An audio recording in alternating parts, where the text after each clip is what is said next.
গধূলি সময়ত মানে এনেকুৱা বস্তুবিলাক খাই ভাল লাগে। এয়া মই বনাই আছোঁ মানে পাস্তা আৰু ইয়াতে সিজিবলৈ দিছোঁ মানে আৰু নিমখ অলপ দি দিছোঁ আৰু আধা সিজা কৰি ল'ম আৰু পাস্তাৰ লগত মানে এয়া মই বন্ধাকবি কাটি লৈছোঁ আৰু এটা গাজৰ লৈছোঁ। তাৰপিছত ইয়াতে পিঁয়াজ এটা ল'ম ডাঙৰকৈ আৰু ইয়াত কণী ল'ম দুটা আৰু মানে দুটা দিয়ে তিনিটা দিয়ে এইটো যিমান বেছি হয় মানে অলপ কৰিলে এটাও দিব পাৰে, অলপ বেছিকৈ ল'লে দুটাও দিব পাৰে, মানে বেছিকৈ ল'লে ভাল লাগে আৰু ইয়াতে মই মানে দুটাই দিম কণী আৰু ধুনীয়াকৈ মানে পাস্তাখিনি মই আধা সিজা হোৱাৰ পিছত মানে এটা ফুটা থকা বাচনত উলিয়াই ল'লোঁ আৰু ধুনীয়াকৈ ভাপ যাব দিছোঁ তাতে আৰু এটা কেৰাহী এখনত আধা সিজাকৈ কণী এটা ভাজি ল'লোঁ।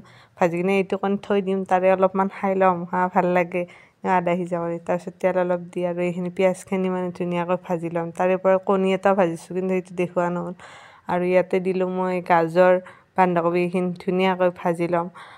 ভাজি লোৱাৰ পিছত ইয়াতে হালধি আৰু নিমখ দিম আৰু বেলেগ নিদিওঁ আৰু পাস্তা মছলা এইবোৰ দিব পাৰি কিন্তু এইবোৰ পেট বেয়া হয় সেইকাৰণে এইবোৰ মই নিদিওঁ বাৰু, যিহেতু সৰু ল'ৰা ছোৱালীয়ে খাব সেইকাৰণে। তাৰপিছত মই ধুনীয়াকৈ পাস্তাখিনি মানে ভাপখিনি ওলাই যোৱাৰ পিছত ধুনীয়াকৈ এনেকুৱাকৈ ইয়াৰ ভাজাখিনিৰ ওপৰত দি দিছোঁ আৰু দি ধুনীয়াকৈ লৰাই আছোঁ মানে বেছিভাগ এনেকৈ লৰাই থাকিব লাগিব আৰু তেতিয়াহ'লে মানে ভাল মানে লাগি নধৰে আৰু।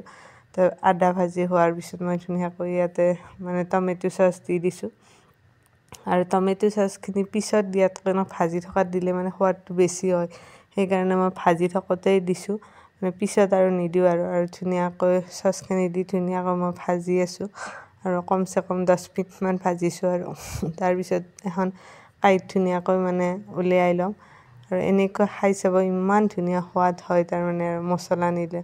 আৰু যদি ৰেচিপিটো ভাল লাগে প্লিজ লাইক কমেণ্ট এটা কৰিব, ভাল লাগিব আৰু।